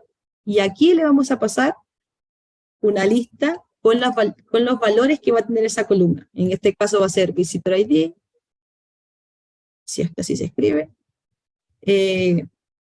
fecha de visita, página visitada, y producto comprado, creo que era, sí, producto comprado. Y si nosotros ejecutamos eso y mostramos el print febrero, columns, vamos a mostrarlo antes y después para ver si se ha hecho algún cambio. Entonces, si tomamos esto, a ver, Visitor ID, creo que se llama tal cual, Visitor ID, fecha de visita, página visitada y producto comprado, creo que es eso. Si mostramos esto que hicimos recién, que solamente fue a febrero columns, le pusimos un arreglo, el cual ya vimos en la clase, o sea, ya se mostró en los ejercicios, que es una lista donde cada elemento se va agregando con una coma, lo ejecutamos con Shift Enter, y aquí podemos ver que al comienzo, febrero columns tenía Visitor ID, Timestamp, Page View y Product Purchase, mientras que después de haber ejecutado esta línea de código, lo que hace es automáticamente ya cambiarle el nombre. Tenemos Visitor ID, fecha de visita, páginas visitadas y producto comprado. Entonces aquí, ¿cómo funciona este código? ¿Qué está haciendo aquí? Es agregar de cierta forma secuencialmente el nombre de las columnas. Por ejemplo, aquí a la primera columna le pone Visitor ID, a la segunda le pone fecha de visita, a la tercera fecha visitada y a la cuarta producto comprado. No obstante, esa no es la única forma de hacer este cambio de nombres, porque este cambio de nombres que hicimos, le decía, es secuencial. Se le va agregando a la columna que va siguiendo. O sea, esta es la primera, esta es la segunda, esta es la tercera, esta es la cuarta. ¿Qué pasa si nosotros queremos decirle, mira, a la columna 1, o sea, a la columna que tiene este nombre, cámbiaselo por este otro nombre? Bueno, Python también lo permite, y para ello lo que tenemos que usar es la función rename, la función rename. Y para eso lo que hay que hacer, por ejemplo, lo vamos a hacer con el mes de abril, que también está en inglés. Hacemos abril, punto, y aquí usamos rename, paréntesis, y le decimos a nuestras columnas. ¿Qué le vamos a hacer a nuestras columnas? Aquí le vamos a decir lo que le vamos a hacer. A la columna que se llama Visitor ID, escríbele Visitor ID. Pero a la columna, perdón, todo lo que ven arriba que se va generando son sugerencias. Pero a la columna que se llama Timestamp, esto es así, Timestamp, cámbiale por el nombre fecha de visita. Fecha de visita. Así seguidamente a la columna que se llame Page View, cámbiala por página, perdón, página visitada. En Aquí este caso, estoy. Perdón, te digo, en este caso, como estamos renombrando las columnas, entonces no sería, por ejemplo, necesario renombrar la primera si ya tiene el mismo nombre? Porque le estamos Exacto, diciendo que... puedes eliminarle, puedes no decirle nada. Puedes eso omitirlo perfectamente. Ok, gracias. De hecho, si no, por ejemplo, si no quieres cambiarla, si no quieres cambiar, no sé, o sea, a lo que voy, si no quieres hacerlo tan ordenado porque está Visitor ID, Timestamp, puedes mover esto hacia arriba, esto hacia abajo y da lo mismo, porque lo que va a hacer en esta parte del rename es buscar exactamente dónde está lo que pusiste ahí y lo va a cambiar por fetch, por el valor que estás asignándole.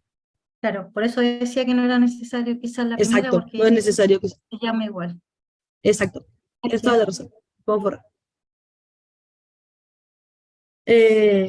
Bueno, entonces creo que esas son. Entonces nos quedamos con timestamp, page view y producto comprado. Bueno, aquí cerramos nuestra lista y cerramos nuestra función. Y vamos a ver si esto, vamos a hacer lo mismo que hicimos para febrero, vamos a hacer lo mismo para abril, vamos a mostrar antes y vamos a mostrar después. Entonces aquí, en teoría, si es que esto funciona como debería funcionar, aquí abajo debería mostrarnos nuestros nuevos nombres. Veamos si esto funciona. Y aquí podemos ver automáticamente, o sea, podemos ver que ya cambió los nombres de la columna. Aquí tenemos para abril, tenemos Visitor ID, fecha de visita, página visitada y producto comprado. Entonces, una vez que ya tenemos esto, lo que podríamos hacer es visualizar si para todas nuestras columnas, de todos nuestros data frames, enero, febrero, Parece que no cambió página visitada. no lo veo, no lo logro ver. Ah, porque aquí no se llama igual, no se llama igual, mira, es con mayúscula. Tiene que ser exactamente el mismo nombre. Perdón, justo la cámara no me deja ver esa parte. Tiene que ser exactamente el mismo nombre. Si es con mayúscula, es con mayúscula. Si es con minúscula, es con minúscula. Entonces, esto se llama Page View con, no lo recuerdo. Y lo cambia por página visitada. Esto debería funcionar, si es que no funciona. ¿Es así? Ah, está con mayúscula. Ahora sí. Perdón. Ahora Están sí. ambos con mayúsculas. Perfecto. ¿En dónde? ¿En la segunda parte? No, ¿sí? No, está bien ahora, Page y View son Ah, con gracias, mayúsculas. gracias. Justo no veo. Vale, entonces volvemos a ejecutar esto mismo. ¿Y ahí sí lo cambió? Sí, ahí sí. Sí, ahora sí. Ahora sí lo cambió. Entonces ya de cierta forma ya vamos a ver si es que, justo eso quería corroborar, si es que todos los nombres corresponden. Abril, mayo, y ahora viene, enero, febrero, faltaba marzo. Enero, febrero, marzo, abril, entonces tomamos todas estas columnas, le ponemos Shift Control y vemos si es que todas se llaman igual, con el fin de poder concatenarlas. Entonces aquí tenemos Visitor ID, es exactamente igual, fecha de visita, página visitada y producto comprado. Entonces ya vemos que los 5 datasets, exacto, vemos que los 5 datasets están exactamente todos iguales con las mismas columnas. Entonces ahora sí ya podemos generar lo que hicimos anteriormente, que fue concatenar estos archivos. Entonces los concatenamos en un solo dataset o en una sola sabana de datos, la cual se va a llamar, no sé, venta de meses, puede ser, meses, vamos a ponerle meses. Entonces, en esta nueva, vamos a poner aquí, concatenar nuestro. Entonces, a nuestra variable meses, vamos a entregar la concatenación de todo nuestro data frame de enero, febrero, marzo, abril y mayo, que ya cambiamos y modificamos en la parte de arriba. Asimismo, vamos aquí, Shift Enter, y aquí dice que ya lo hizo. Entonces vamos a hacer un meses.tay.get, para obtener los primeros, no sé, los primeros 10 registros en este caso. Entonces vamos a ver, Shift Enter, y aquí podemos ver que nos generó, como ya son las mismas columnas, cada dataset tiene las mismas columnas, ya no nos genera como en el caso de acá arriba, el caso anterior, que nos crea columnas extras porque los datos no tienen los mismos nombres. Entonces aquí por coincidencia de nombres nos genera solamente las 4 columnas necesarias.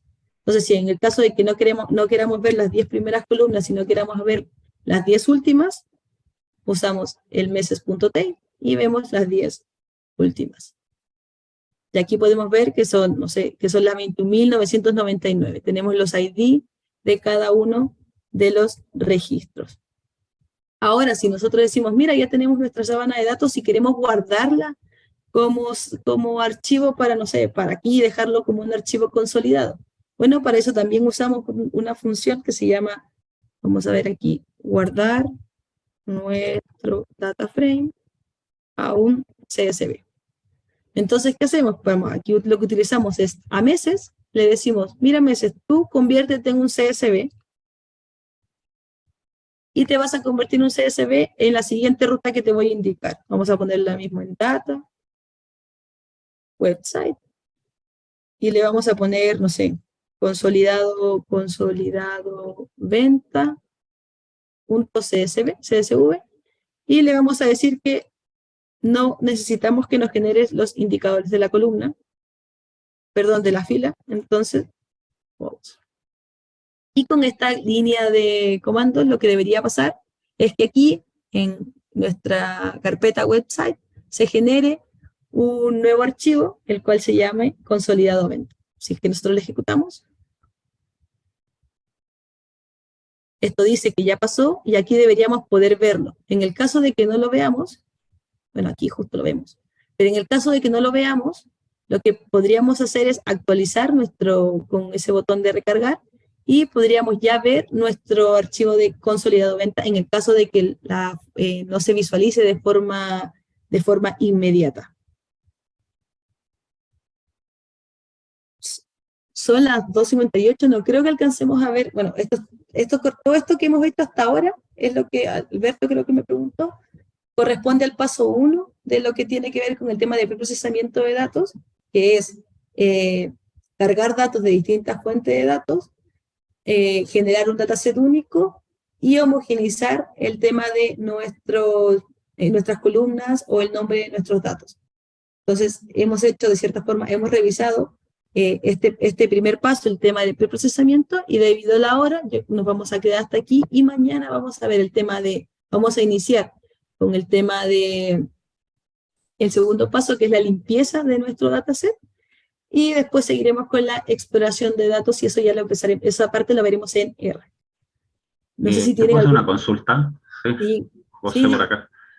No, solamente saber si es que siempre es necesario hacer este proceso. O sea, si es que es necesario siempre tener fuentes distintas, o sea, distintas fuentes, o puede ser de una sola fuente igual. puede ser de una sola fuente, o sea, todo depende de los datos que tengas, pero la idea es como que puedan ver que la vez pasada cuando importamos una fuente de datos era una sola. La idea es que puedan ver que también Python puede trabajar con múltiples fuentes de datos y las puede integrar sin ningún problema. De hecho, aquí el consolidado de venta se generó el archivo completamente bien y no tuvimos que hacer como mucho procesamiento en sí. O sea, aquí fuimos paso a paso, así como, a ver, veamos esto, veamos el otro. Pero cuando uno ya está en el tema de análisis de datos, a veces conoce todas estas cosas. Por ejemplo, no sé, alguien que ya tuviera experiencia llega y dice, voy a abrir este archivo. Mira, y dice, este tiene un nombre, este tiene otro. Ya, lo que voy a hacer es, automáticamente llega y cambia todos los nombres y los estandariza. Entonces, claro, no realiza todo este proceso de ver cuál es el nombre de cada columna, después hacer este proceso de cambiar. No, llega y dice, mira, yo sé que esto tiene 5 datos y le voy a poner a las columnas a veces. De hecho, a veces tú puedes ver datos en Kaggle y las columnas se llaman A, B, C, D, E, F, G, o B1, B2, B3, B4, B5, B6, porque hicieron todo este proceso, llegaron y dijeron, para no tener problemas con estas variables, les voy a poner nombres genéricos y tratarlas así. Entonces, Ya, okay. Eso, sí, eso Okay, pasa. gracias. Sí. De nada. Sería muy bueno que si es que van a trabajar en su proyecto tengan al menos 2 fuentes de datos, al menos. No se pide como requisito, pero sería bueno como para que ustedes vayan viendo que se puede mezclar más de una fuente de datos y puedan ver cómo utilizarla. Voy a dejar de compartir pantalla. Antes de cerrar, voy a ver el tema de las votaciones. Una consulta, ¿Qué te pasa? solo porque tengo ahí una idea en mi cabeza. Porque lo que pasa es que estamos ahí en el fondo combinando archivos, pero Sí, yo podría tener en el fondo combinar 2 archivos, pero solo extraer a ver, Datos si de tienen uno primary key, versus el otro. claro, si tienen la misma primary key, tomar esa primary key y traer todas las columnas que no estén de la misma Mañana primary. mañana lo vamos a hacer. Ah, Sí. súper, gracias. Sí, no te preocupes, sí, sí. Lo que se refiere Sandra es, aquí en este caso concatenamos datos hacia abajo. Por ejemplo, teníamos el mes 1 y vamos agregando el mes 2, el mes 3 y el mes 4. Lo que Sandra se refiere es agregar datos hacia el lado. Suponiendo que tenemos el root de una persona, queremos obtener todas las características de esta persona como, no sé, edad, nombre completo, signo zodiacal, peso y todas esas cosas. Entonces, a partir de este dato root, podemos ir a buscarlo a otra fuente de datos donde busquemos si el root es igual a este root, tráeme todos los datos que están hacia el lado. A eso se refería Sandra, por si les queda alguna duda de cuál fue la pregunta. Bueno, y antes de cerrar, perdón que me extienda estos minutos, ya respondieron, uy, Marcelo, ¿estás por ahí? Sí, acá estoy. Una consulta, ¿cuántos estudiantes son en Son en el- 17, en total son 17. Hoy Ya, día es que tenemos fueron 13 respuestas. Sí, nos faltan 4. ¿Tú tienes el listado de los 4 que nos faltan el día de hoy? Sí, esperen un poquito. No, no, sino para ahora, sino para enviarles a ellos, como no están hoy, enviarles esta misma encuesta para que respondan en total los cuatro que faltan Sí, y yo tomar una voy decisión. sí, yo me voy a preocupar de enviarles, digamos, un correíto para que contesten ahí Ya, a través perfecto, del sí, correo, perfecto. porque Sí, claro, porque ahora faltan cuatro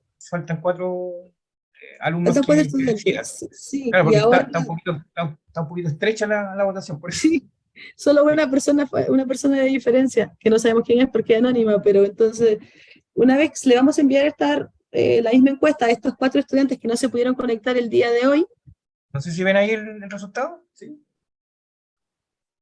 no sé, ¿Están sí, visualizando? creo que ¿Se sí. ve? Sí se ve, Sí, se ve. pero Sí. somos 17 alumnos.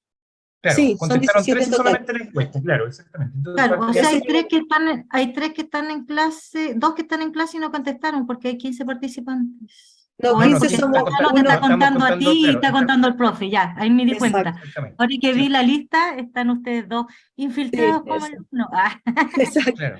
exacto. Entonces, claro, faltan esas 4 personas y una vez tengamos la respuesta de esas 4 personas, que espero sea el día de mañana, eh, vamos a empezar con el tema en el caso de que sea positivo el tema de los ejercicios, a partir del próximo martes empezaríamos con el tema de los ejercicios. Y ahí también les comentaría el tema de cuánto va a ser la ponderación y todo eso. Pero esperemos que estos 4 estudiantes respondan para que también estén tomados en cuenta dentro de esta pequeña encuesta que hicimos. ¿y qué va a suceder si es empate? Porque si calculamos al ojo, responden los 4 no, vamos a quedar empatados. No, porque No, si son Ah, no, va a 17, quedar uno siempre arriba. Sí, va a es ser muy, número par, muy, hay, muy, así muy que, o sea, es poquita la número impar, diferencia. Sí, perdón, ya es vi. número impar, así que siempre va a Sí, estar. sí, porque somos 17, tienes razón. Sí, es número exacto, impar. son Está muy impares. peleado. Sí, Sí, así es. Sí, exacto. Es una pregunta, es que claro, todo depende de hay muchos factores, pero bueno, lo que diga la mayoría, si sea mayoría por uno, es lo que se va a hacer al final para mañana. Espero para mañana poder tener esta respuesta y les comentaré cuál va a ser no mañana mismo, sino quizás Carlos le va a comentar el tema de la modificación de las ponderaciones y eso. Pero nada, vamos a seguir evaluándolo, vamos a seguir viéndolo y en el caso de que sea positivo, de que si se envíen ejercicios, van a ser enviados a partir del próximo martes. Así que eso, estimados, si no tienen ninguna otra duda, ninguna otra consulta, dejamos hasta aquí la clase. Perdón por los 5 minutos extra. Pero eso sería absolutamente todo lo que veríamos hoy. Mañana sí empezamos directamente programando, no vamos a empezar con teoría. Mañana empezamos programando. Lo que queda de esta clase, vamos a ver R un poco y vamos a ver lo que también Sandra dijo, el tema de unir el tema de nuestros datos, pero hacia el lado, no hacia abajo. Así que eso, y nada más que decir, los dejo. Muchas gracias, muy interesante la clase. Adiós, muchas gracias por su participación. Nos vemos. Gracias. Gracias. Recuerden que va a estar en la grabación a partir de mañana para que la puedan revisar. Así es que les deseo que tengan un buen descanso y nos vemos mañana, martes 23 a las 19 horas nuevamente. Les voy a mandar de todas maneras correitos de recordatorio con el link y también les voy a reforzar la información en el WhatsApp. Así que tengan una muy buen descanso. Hasta luego, profesora Rosa. Que esté muy bien Hasta luego, también. Buen Marcelo. descanso al igual. Muchas gracias. Perfecto. Que esté muy bien. Adiós.